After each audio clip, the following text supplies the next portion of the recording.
it comes to the Action Jackson companies. You know what I'm saying? You know what I'm saying? Which is GoPro. You know what I'm saying? Which is on its it's doing good. It's doing good. Well, it's not doing good. I think everyone switched off with GoPro. Okay, but when I say GoPro, what do you think, man? So you the GoPros, me, I just kind of know obviously that they are the action cameras that people love to talk about and stuff like that. I think, you know, when they first came out, they were in a very unique position where they were desperately needed. Yeah. But I think smartphones are catching up super fast. Yeah. To a certain degree, depending on what smartphone you get, you could pretty much do exactly the same things. That's my opinion anyway. But yeah, GoPro, they've got some good tech, and we can get into it, man. So, you know, you raised a good... Straight away, Marx has just done something which you guys have to bear in mind. Is the problem is the phone market is mashing up the action this whole area. You can take phones underwater now. A majority of us is not going that deep. You know what I mean? So you can shoot things underwater on your phone. You know what I mean? Now, don't ask me to take my iPhone into water, but I think I can do it. You can. I think that's the thing. With, I can't do it. A lot of people are not realizing that actually your phones now are set up to do a whole bunch of things. Your phones, your watches, even your iPads as well.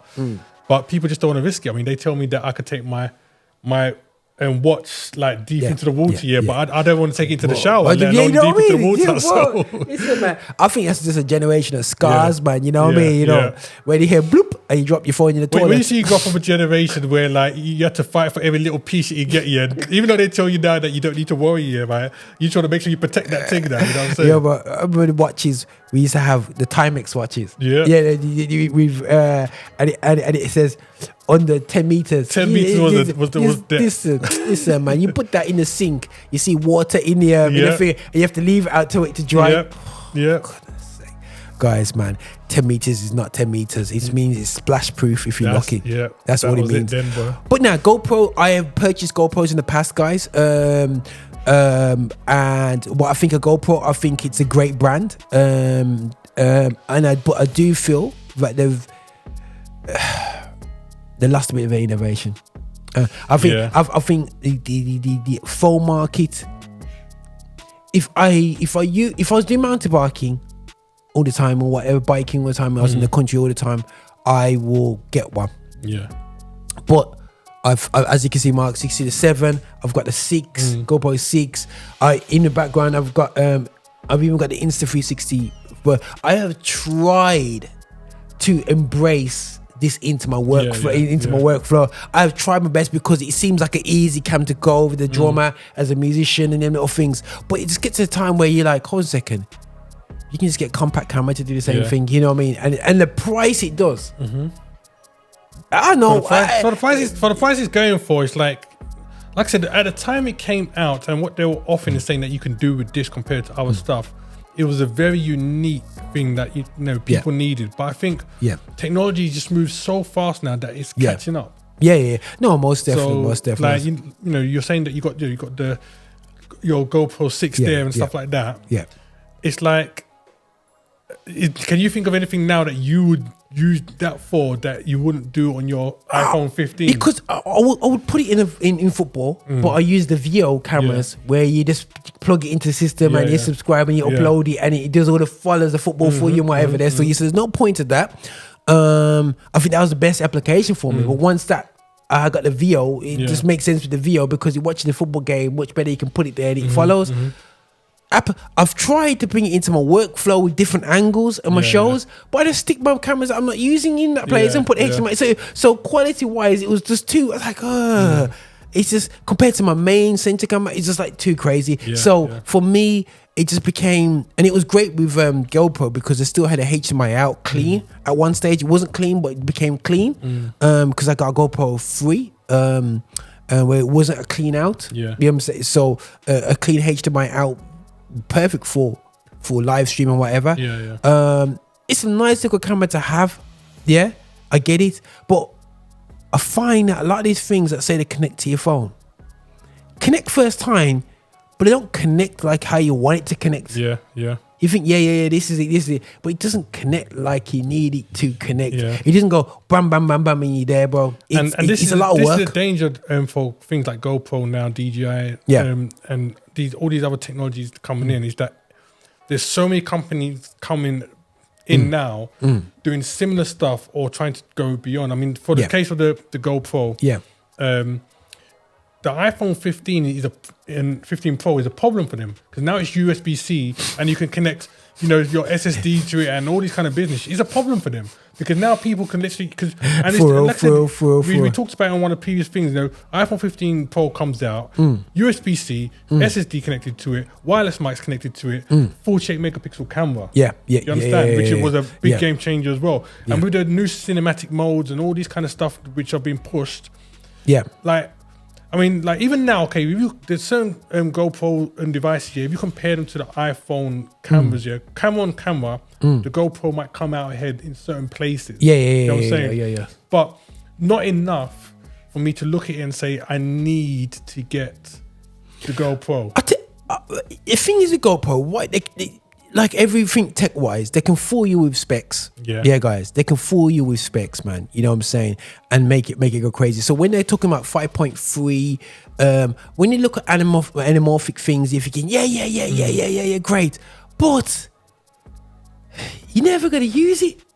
You know what I'm saying? No, you can use it, but like you got hyperview, superview, time lapses, all this business and whatsoever. And you're thinking, and the thing is, it's going to be case by case user, isn't it? So, like for someone like myself, for example, I'm not going to go like skiing, bike riding, all this kind of stuff here, right?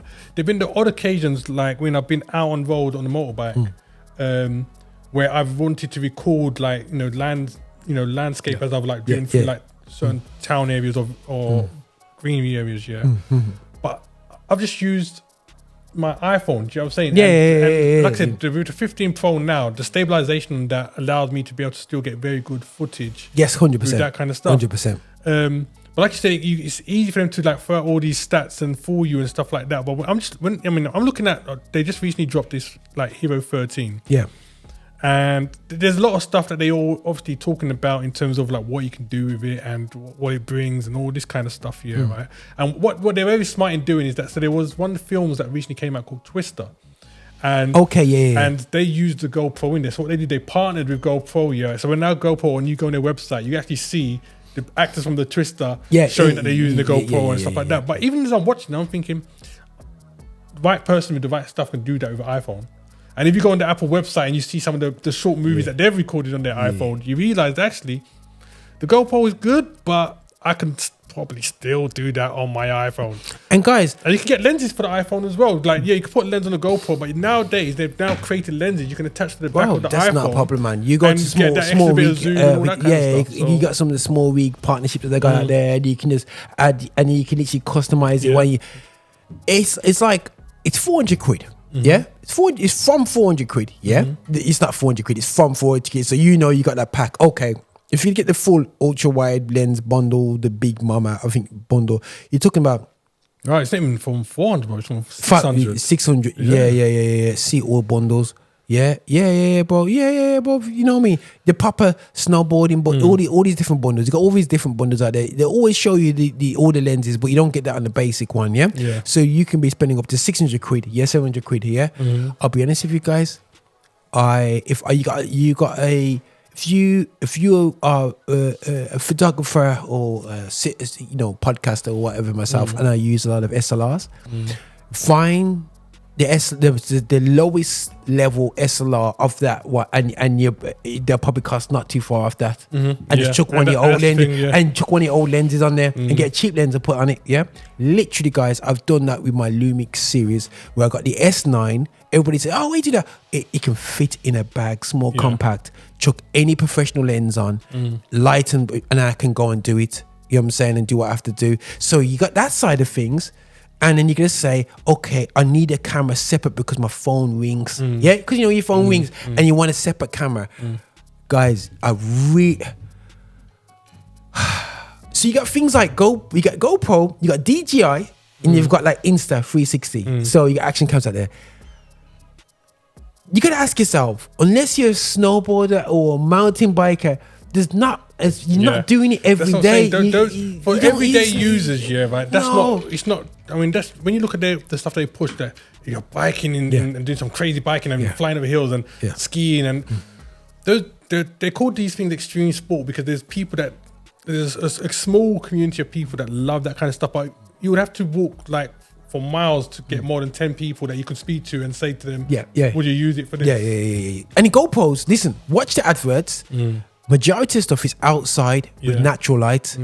I've used this GoPro for my gymming life. So I've time-lapsed my gymming life, But because the chips are so small, they can't operate still brilliantly in low light. Indoor, it's still bitty footage. It's not as good as what you think. You might as well use an iPhone, So it's like, as Marx, GoPro, we're not here to slag it off. You can send us me and Marx, we're happy to review it for you if you send us no, I mean, I'm sure Marx, Marx been connected to his iPad, but connectivity, every time they sell it, I've been trying to connect my GoPro to, I've connected my, it's a nice connection, but it's not a connection like, when you connect your iPhone to your laptop, it's not that type of connection. This is what I'm saying. Like, I'm just gonna say very straightforward. Like, if anyone's asking me straight out, is GoPro and especially the latest things like the Hero 13 and stuff like that good products? Excellent products, beautiful products, very good stuff. But that's where the but comes in. All the stuff that they're telling you can do with it, would you be doing that, and do you need it? Because, like I said, the only thing in like this package, for example, that's going for £600 that I would look at and say, if Apple had a version of that would be good. Is literally the remote handle. You know what I'm saying? So you can turn the angles. Yeah. But here's the thing: there's certain little things which you can do on the iPhone, which people are more likely to use than that anyway. So, for example, if you see, like, let's just do an everyday thing that everybody does. If you're out with your family or your friends, you're taking pictures with your iPhone, you can control the camera on your iPhone with your watch. You know what I'm saying? It's got a viewfinder, so you can look at your watch. You can set your iPhone up, look at your watch and see, okay, this is how we look. Guys, let's move over to this bit this way, or move over, everyone come together. You see it there, everyone in the picture, you can zoom in, zoom out all on your watch, then take the picture on your watch. And you can do the same thing with video as well. So, and that is more realistic in terms of use cases now for the everyday person. Do you know what I'm saying? All you need to do is get a Insta360 gimbal for 150 quid. Bro, them things follow you around the place, bro. Them things are dangerous, There you go. So, jeez. Yeah.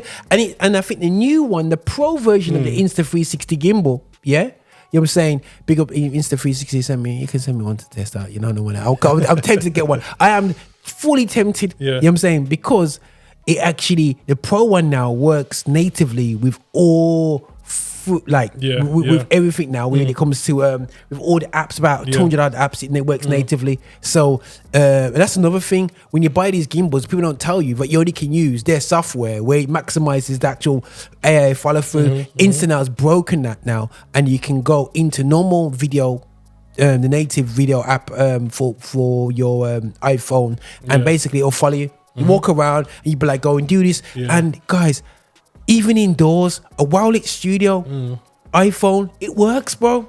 And that's the thing as well. It's like, crazy. You were talking about compatibility before. The good thing about iPhone now, especially now that they've changed up the software and compatibility stuff, is being able to use your iPhone and have the footage of that go straight into somewhere like Final Cut Pro. Do you know what I'm saying? Jeez. It's like, I can literally set up 4 iPhones, different angles, and be streaming or recording or whatever, and everything will just, when I finish, just go straight into Final Cut Pro. I won't have to be connecting nothing with wires. It will just all be connected and be done over wireless connections.